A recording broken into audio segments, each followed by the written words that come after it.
Selamat datang di Sabana Mencekam. Hentikan sejenak dunia luar kalian. Di sini suara lebih menakutkan dari penglihatan. Pasang headset kamu, matikan lampu. Mari dengarkan kisah yang akan menghantui malam kalian. Terlihat hanya bisikan samar, kegelapan menunggu di setiap pilar. Matikanlah lampumu, pejamkan matamu, headset di telinga, dunia pun membisu. Wasiat Gaib Sang Eyang, episode 1, titik nol dan panggilan gaib. Doni masuk ke kamarnya, langkahnya gontai.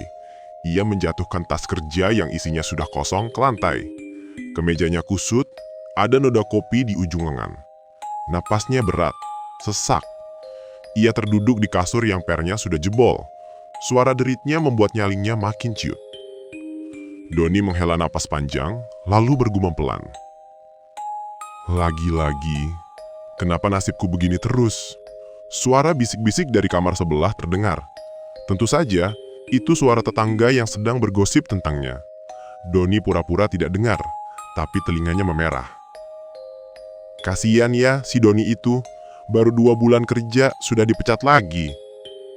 Iya, padahal kemarin bilangnya sudah dapat pekerjaan tetap. Dasar gak becus.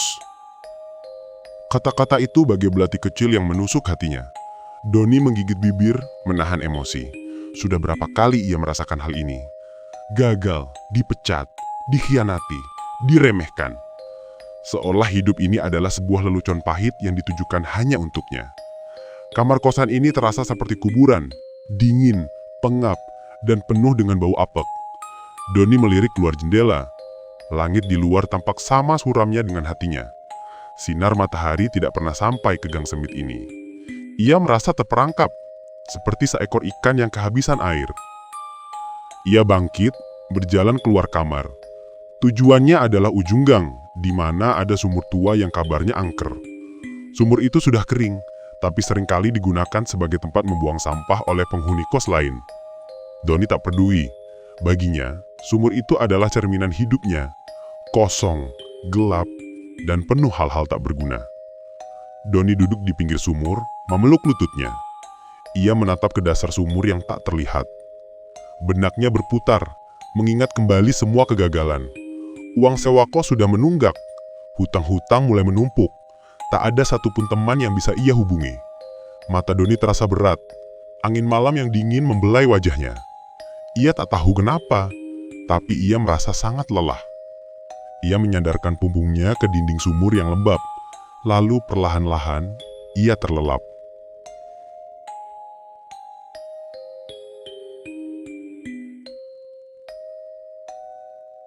Suasana menjadi hening. Tidak ada lagi suara bisik-bisik. Tidak ada suara kendaraan. Gelap yang pekat. Lalu cahaya putih remang-remang muncul. Doni merasa ia sedang berada di suatu tempat yang sangat damai. Di depannya, seorang perempuan tua duduk di sebuah kursi kayu. Wajahnya keriput, tangannya kurus, dan ia mengenakan kebaya lusuh. Rambutnya sanggul rapi. Doni tidak merasa takut, justru ia merasa tenang. "Eyang," Doni berbisik, tak tahu mengapa ia mengucapkan kata itu. Perempuan tua itu menyandang. "Nak, kamu punya segalanya. Tapi matamu buta." Suaranya lembut, seperti angin musim semi. "Kamu hanya melihat kegagalan, bukan kesempatan." Eyang tidak mengambil dompetnya. Eyang juga tidak memberikan uang segepok seperti yang sering Doni bayangkan dalam impiannya. Eyang hanya mendekat, lalu mengusap dada Doni dengan tangannya yang kurus. Sebuah sensasi aneh menjalar di dada Doni, seperti ada aliran listrik yang halus tapi menenangkan. Ia tak mengerti apa yang Eyang lakukan, tapi ia merasa ada sesuatu yang baru saja ditanamkan di dalam dirinya. "Jangan pernah menyerah, nak. Matamu akan kubuka. Perhatikan sekitarmu. Kepekaanmu adalah kunci." Doni terbangun, terasa dingin. Ia menyentuh dadanya. Rasanya masih ada sisa-sisa kehangatan dari sentuhan Eyang.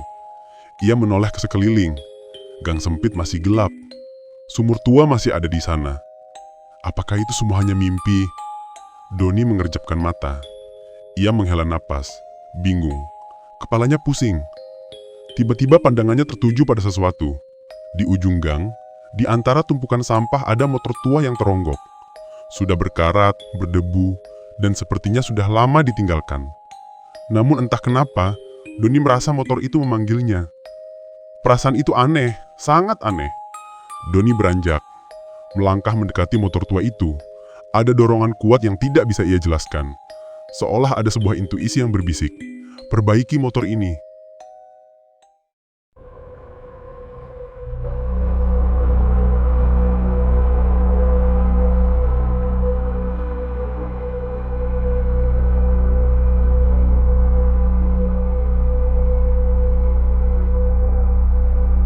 Di sabana senja, bayangan melingkar, kisah lama terbangun, takkan pudar tiada. Wajah terlihat, hanya bisikan samar, kegelapan menunggu di setiap pilar.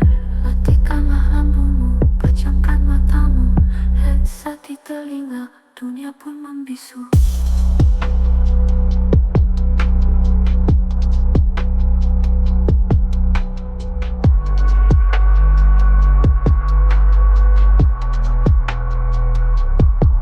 Dengar sabana mencekam, di sini kita bertemu di antara seramnya cerita. Hanya suara menembus, lebih dari yang terlihat, lebih dari yang kau tahu. Rasakan kengeriannya, temani malam sendu. Ilustrasi diam, mengiringi tiap kata. Sabana mencekam.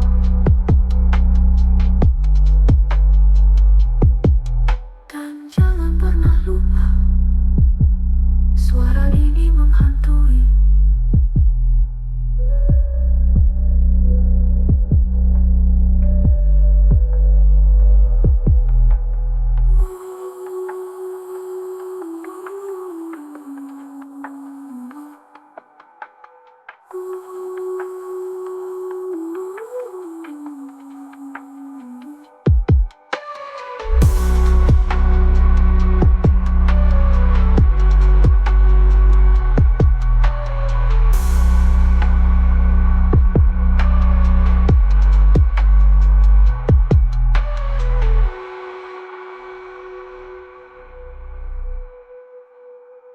Dengar sabana mencekam, di sini kita bertemu di antara seramnya cerita.